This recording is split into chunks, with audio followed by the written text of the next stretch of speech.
Bonjour. Notre enseignement d'aujourd'hui porte sur les différents corps de l'être humain qui sont invisibles à l'œil nu, et qui pourtant ont un très grand impact sur le corps physique et la vie de l'individu. Cet enseignement nous décrira chaque corps et le rôle qu'il joue dans la vie d'un être humain. Dans la quête d'une meilleure connaissance de soi, les anciens Égyptiens d'il y a plusieurs milliers d'années avant l'ère du Christ, avaient une idée de la complexité du corps de l'être humain. Ils savaient déjà que notre apparence ne se limitait pas seulement à notre seule enveloppe charnelle et visible, mais qu'au-delà, existaient d'autres corps invisibles à l'œil nu et disposés en couches successives, englobant ainsi le corps physique tout en s'interpénétrant les uns les autres. Ils sont dits des corps subtils ou énergétiques, puisque reliés chacun à un centre énergétique. Les 10 centres énergétiques feront l'objet d'un autre enseignement. Il existe donc en tout 7 corps énergétiques disposés dans l'ordre successif suivant, en partant du corps physique. Le corps éthérique. Le corps émotionnel. Les corps mental inférieur et supérieur. Le corps causal. Le corps bouddhique. Le corps atmique.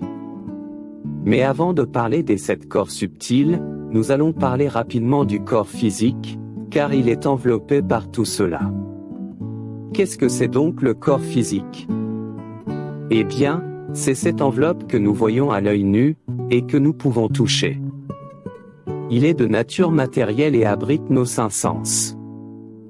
Il est le siège de toutes les fonctions physiologiques dont a besoin l'être humain pour vivre. Il se caractérise par un niveau de vibration bas. Conformément aux principes de polarité et de genre, il présente des spécificités, selon qu'il s'agisse d'un homme ou d'une femme, par exemple, la différence entre les organes sexuels, les systèmes hormonaux, la silhouette, l'aspect de la peau, etc. Il est important de relever que c'est au niveau du corps physique que se trouvent les 7 centres énergétiques appelés chakras.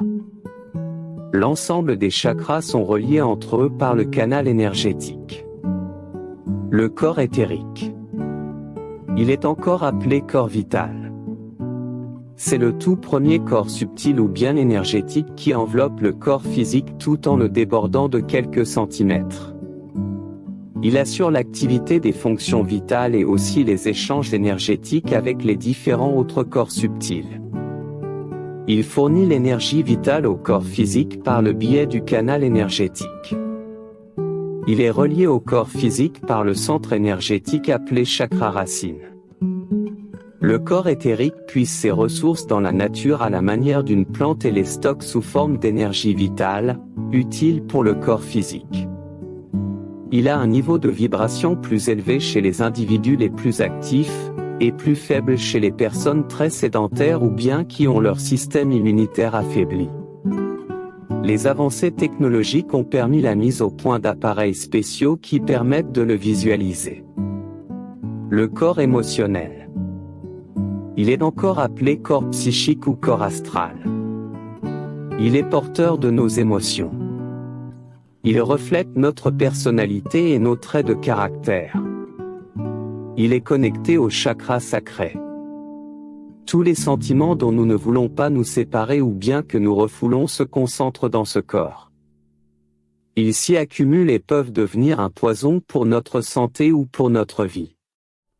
Le corps astral est de nature plus subtile que le corps éthérique.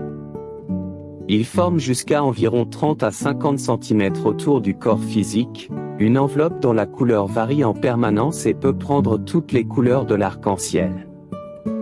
À la base du corps, il peut pénétrer dans le sol jusqu'à une profondeur de 50 cm.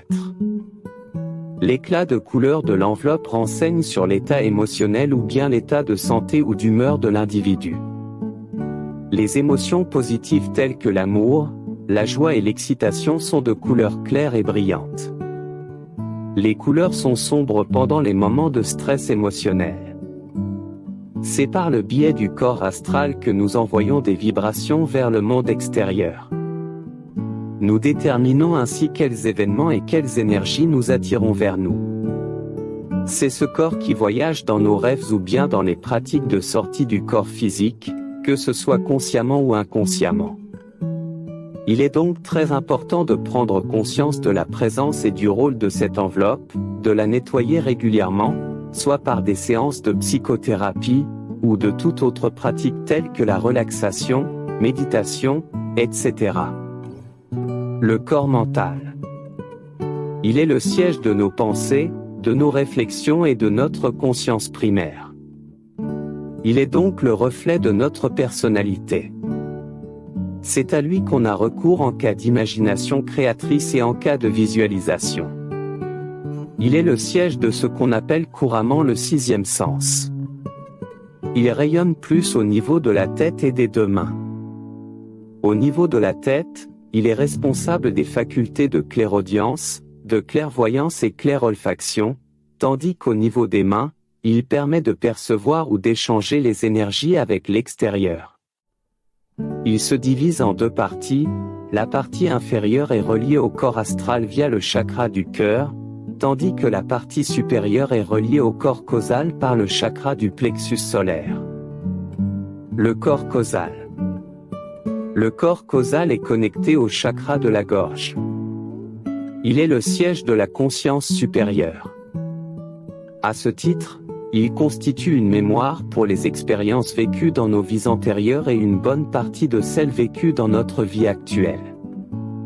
Tout ce qui nous a marqué négativement ou bien positivement dans nos vies antérieures y sont inscrits et peuvent avoir des conséquences dans notre vie actuelle.